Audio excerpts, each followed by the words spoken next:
What's up, guys? We're back today with a new setup. We are. We're doing Slime episode 9, and we're still working on the setup, so we'll have some changes here in the near future. So it's like better, but maybe not better? Yeah, I don't know. It's a complicated industry. But, so in this episode, this was one of our favorite episodes. We've actually recorded this video already. It didn't have audio, so for all you people that can't read lips, that's why we're doing it again. But yeah, we really enjoyed this episode. In this episode, you have Rimuru getting his human form, kind of figuring out how that works, how he's going to use that form. Mm-hmm. You have introduction of new characters. You have a major threat in new ogres, and you also definitely not ogres, but I'll allow it. Yeah, they have horns. I don't know. And are you a demon? Are you a demon? That's what I was thinking. Japanese ogres. There you go. There you go. You have 5 or 6 of them, and they all have like unique magic powers. You have Gobda. He has 3 really great comedic moments, pretty much throughout this. One of his special skills is being a savage. Yeah, he's pretty great, and just that fight in general. Then kind of moving forward to the theme of the next episode. I guess this is kind of like known as the Orc Lord arc. So we'll have to see what happens there, as someone has clearly wronged the ogres and their clan / killed them all. They dishonored their family. They, in fact, did, and that causes a misunderstanding in the episode that leads to a fight. A pretty great fight. I will say the fight in this episode is not like the longest or the biggest scale of any episode that we've seen so far, but it is like one of my favorite fight scenes, mainly just because we get to see Rimuru like use his human form, but not only that, kind of like mix and match mimics. So like in his human form, he has like a bunch of different ones he use. Like he'll use like his spiderweb thing that he's got, but like he even transforms one of his arms into like body strength thing, which is like a mimic of like another monster that he killed in the Which was great cave. that they recapped. They actually recapped and showed you like the monsters. Which I like that too, because like like back when he was actually killing all the monsters in the cave, like they kind of did a montage, but obviously they didn't show all of them. So it is kind of cool, like you said, going back, showing the monster, and then maybe going like into their ability. It kind of reminded me of Terraformers in a way. Yeah, in some ways it is, because he kind of takes the power of those monsters. Yeah. So I enjoyed that moment. Like Michael said, there's also a lot of comedic moments, which probably leads to some of my favorite moments in the episode. Like there's one where he's trying to, like, I guess Rimuru's figuring out that he can manipulate how his human form looks, and that's pretty comical. There's also a power that he gets from Ifrit, which is, if I'm saying that right, which I guess that gives a little bit more of a confirmation of how his powers work. It's not just, like, he doesn't necessarily have to eat them or destroy them. Like he just has to analyze them, which to me, that doesn't make much sense, but I'll allow it because it's canon, and they actually stated that. So, but Great that's Sage. interesting to know. We get to hear Great Sage do some work. Yes. He or she, I don't know. The computer inside all of us. I don't know. I guess much like his human form, they just label it as genderless, even though there's clearly one. There's clearly one. But yeah, there's... Yeah. Continue. Well, I was just going to say, you have a moment of Gobka. Do you want to talk about that one? Because I know that was probably a highlight for you. Yeah, so there's several actually. So Gobta has kind of been like a comedic element throughout the show. You get to see a lot of that during the arc with the dwarves. But in this episode, you have 2 moments. You have one right when Rimuru comes out of the tent in his human form. That's pretty great. I won't even ruin the joke there. And then you have another one where he gets slightly injured, and he's like complaining like he can't fight anymore, and he's dying. And Rimuru's like, "Dude, you're fine. I'll give you a potion. Just a Stop splash whining, of it, please."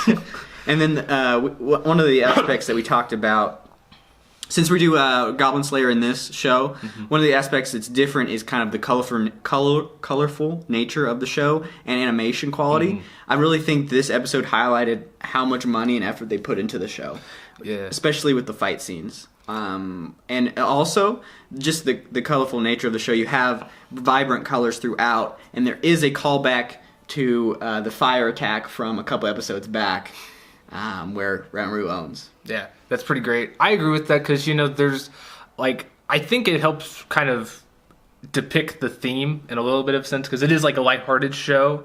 I mean, we'll probably see some darker aspects later, like as we've seen with like Shizu's death, like, because that's pretty tragic. Yeah, but for the most part, it likes to be uplifting or have these like comedy breaks, and so I think that kind of adds to it being like fun and just entertaining.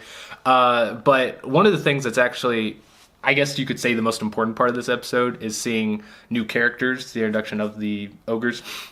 I'm gonna trip on that because I want to say demons, but they're not. They're ogres. And so far, I've liked all of them. They seem really, I don't want to say mysterious because that sounds like an anime stereotype, but they are interesting. They do seem like they all have their own character. Yeah, and they have, they specialize in certain things, so that's gonna be interesting seeing forward. What did you think of them? Yeah, we really didn't get to see too much of them talking. But in the context of what we know so far, I do like the one of them is obviously like a princess, I believe. They revealed that, and she like stopped the two sides from fighting. I liked how that dynamic worked. And then we have Red Man, who's always mad. He's nameless, but he's always mad. And then I really like Hakura, I think is going to be his name. We'll see if they change it. But Old Man Ogre in this episode, because he kind of like analyzes everyone, like, oh, he's strong.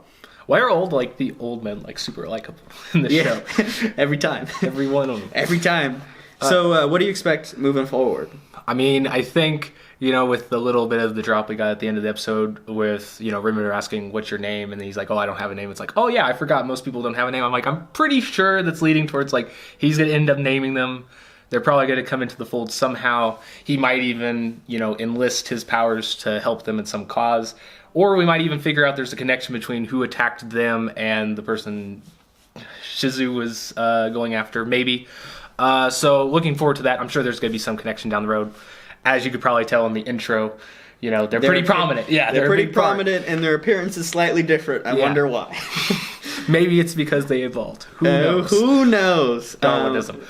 So, yeah, that's about what I would say. I think as far as the next episode, it's kind of left open to whether we'll see them, for the majority episode, or if we'll actually get a sneak peek into the villain, maybe a little bit more of the antagonist that's coming up. Because, as you said, the next episode is going to be titled The Orc Lord, so I would imagine that probably is calling back to some mysterious people we've seen in the desert. Yes, we did see that last, I believe, episode 8, right? Yeah.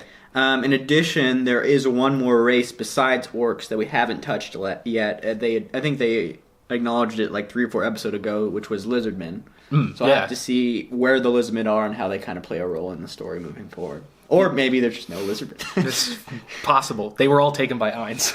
Yeah, exactly. So, but yeah, I guess that's just what we're looking forward to. I guess, as far as the season going forward, it's looking like it's picking up. So it looks like there's going to be even more action. There's going to be more stuff going on. And I think this is probably where, this will get into like the bulk of the storylines, because it seems like either we don't know about all of the characters that we've seen so far, obviously, but have been introduced to every character it seems like is going to be, maybe not every character, because I'm sure there's like a couple more factions, but for the most part, I think we're introduced to enough. Cast. Yeah, that, this is where it's going to really start taking off. Yeah, well, that's pretty much it for this episode. If you enjoyed it, like this video. But no, we really enjoyed episode 9 of That Time I Got Reincarnated as a Slime. We'll continue this series since it'll be 26 episodes, I believe. So come back next week for next week's episode. You got links in the description for all our different projects. We have we have the podcast, Intervention Prevention. Yeah, you can search that. You can search that. It's in our links in the description. And then we also have a playlist with a lot of different series and videos coming out, channel update, everything. If you like anime or light novels, we got a lot of that. So we got a lot of that, check that out. And more coming out soon. So later, Addicts. Peace. Oh, this outro is going to be